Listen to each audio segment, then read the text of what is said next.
ne am nga jaar quoi surtout mais PCA lu mu am amul benn njëriñ ci du jël benn décision maanaam day superviser non du am sax superviseur non amul sax superviseur day jiite réunion yi nga xam ne ça concerne le service la société ou l'établissement donc c'est un rôle honorifique mais baax na souvent ñu teg koo xam ne am na xam-xam mu léeg-léeg DG bu amee lu ko jaaxal mu échanger ak moom dama doon jël exemple il y avait l'exemple du port dañ daan def en sorte que le PCA du port mu nekk toujours quelqu'un qui vient de la chambre de commerce après lañ ko soppi mais c'était des choses yoo xam ne boo jëlee par exemple ISRA PCA bi dafa doon nekk koo xam ne il venait de la SODEVA je dis coucou au passage à mon doyen Ibrahima Diouf qui me donne ces informations là mais ça c'est des choses yoo xam ne c'est important parce que ça veut dire que yow xam nga liggéey bi naka la war a demee donc tu peux apporter ton expérience mais de façon générale il y a des gens yoo xam ne ils n'ont pas d'expérience koo xam ne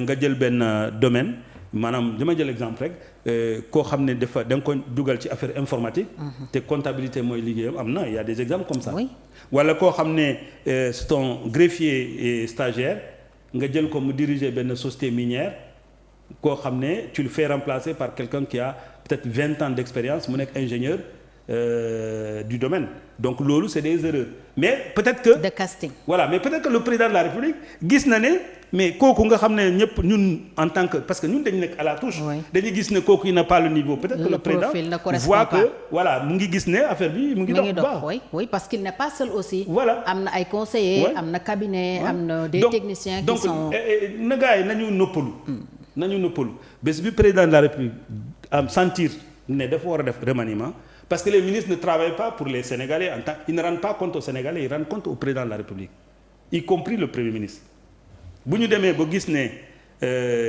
président de la République gis na ne lu mu bugg a def vision bu mu bugg a doxal gouvernement bi mënatu ko def dina soppi maintenant nag su fekkee day yéex ça veut dire que il redoute les conséquences loolu la lay jur parce que tey boo remplacer Ousmane Sonko nga teg keneen Premier ministre su d'accordul ben gatsa bi mooy commencer ci tali Dakar yi est-ce que loolu président Diomaye bëgg na ko def donc ça aussi c'est des négociations loolu tax ñu politique neex parce que politique mooy bu jafe-jafee am rek ñu toog ñàkk déggoo amul ñàkk waxtaan moo am donc bu ñu toogee waxtaan nañu gis buntu ku nekk gis sa bopp ku nekk bàyyi li nga war a bàyyi li nga mun a bàyyi ngeen mën a ànd su fekkee loolu nag mënul nekk mais il vous ngeen wuti pexe te le président de la République moom moo war a wuti pexe. alors ni nga xamee personnalité président Diomaye pour yow dina mën a résister à toutes ces pressions là venant aussi bien de son premier ministre que de responsables du parti PASTEF. c'est difficile soxna Fatou soo may laaj en tant que froidement je te dirais oui. ok parce que il a tous les moyens moom mooy doole c'est là la force institution numéro 1. il a les moyens c'est-à-dire que amul Sénégal ku mun a mesurer ku mun a jaaxal président de la République y en a pas. amul kenn mais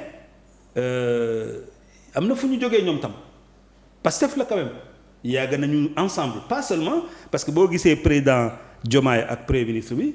du parti rek politique moo leen boole. yàgg nañu en tant que syndicaliste. donc il s'est tissé des liens président Diomaye tudd na. Ousmane Sonko ak yaayam. donc ça veut dire que il y a un coefficient personnel affectif. loolu c'est compliqué mais soxna Fatou njiit benn premier problème la jafe-jafe la am mooy du def lu neex xolam day def lu gën ci réew mi mais bu ko defee nag ala kuliyal dina am des problèmes de conscience. ok am na yoo xam ne président Macky Sall mënoon na ko def Ousmane Sonko mu jigi ko am na yoo xam ne président Diomaye bu ko defee dina am ay xaaju guddi muy yee. parce que xelam du dal. est-ce que trahiruma. est-ce que waruma. voilà parce que affaire ça c'est humain. mais surtout ak ni mu yegsee au pouvoir ni mu nekkee candidat. moom moo war a xam. a été désigné. moom moo war a tànn. ok parce que tànn bi bu ñu nee 2029 Sénégal fu mu jógee ak fu mu egg instant bi wala fu mu eggul du ñu wax Sonko de. moom mooy président. dañu ne Diomaye. ñaar moo mën a am mus naa la ko wax fii tam su fekkee moom considéré na que son premier ministre am na dëgg gis-gisam moo baax ci réew mi na bàyyi mu bàyyi ko moom mu ñëw toog place am mais tant que xelam il ne se dit pas que loolu baaxul su d'accordul ak premier ministre daf ko war a dindi il doit l'enlever quel que soit nag ce qui va se passer ça il est obligé de porter son fardeau. keroog maa ngi ko doon wax kenn le bourreau a toujours un fardeau plus lourd que la victime. Oui. Ça veut dire que boo nekkee njiit c'est ça qui est difficile loolu tax ñu bari mënuñu nekk njiit. parce qu'il faut vivre avec ça. Oui. Imaginez que Thomas Sankara ak Blaise Compaoré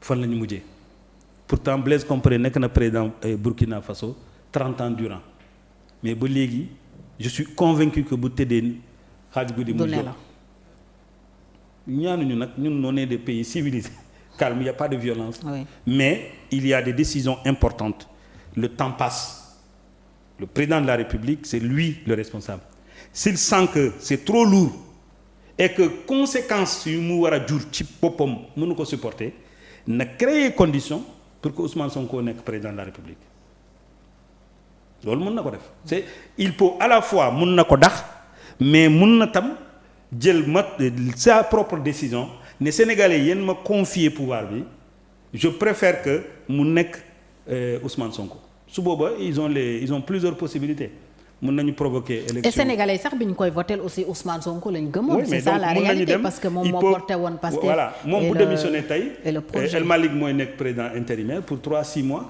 ñu def élection organiser élection. Voilà su fekkee Ousmane Sonko il est toujours populaire mu jël am na beneen voie bu gën a gaaw comme ni ma koy wax souvent. mën nañu voter waat benn loi mooy l'article 35 bi indi woon Abdou Diouf ci pouvoir. nga xam ne mën na continuer mandat bi ba 2029. Donc ils ont les moyens mais ngir yàlla nañu bàyyi. situation bi coow li vraiment ils ont les moyens am nañu moyen président de la République am na moyen pour génn ci situation bi le PASTEF am na moyen pour soppi situation bi nañu déggoo. mais bu ko Diomaye nanguwul nag. Donc su booba na dax premier ministre am parce que mënatuñu ànd. ok waaw mais loolu responsabilité am la après nag. su fekkee xaaj guddi day yeewu. problème de conscience. problème de conscience boobu il faut c'est le prix à payer. Il faudra l'assumer. akara bi ngay lekk kaan bii dina la sonal. C'est toujours le même problème donc il faut qu'on accepte au Sénégal qu'il y a des décisions difficiles c'est pour ça que n'importe qui ne peut pas être président. damay wax toujours yàlla daf ñu bëgg loo bëgg a nekk rek yàlla ànd na ak yow. su fekkee sa yéene la mais dina la nattu dina la natt. yooyu natt nag mooy décision yu difficile. Donc il faut choisir entre le Sénégal ou l'amitié. L'amitié. Voilà. Oui. Alors jël nañu choix aussi assumer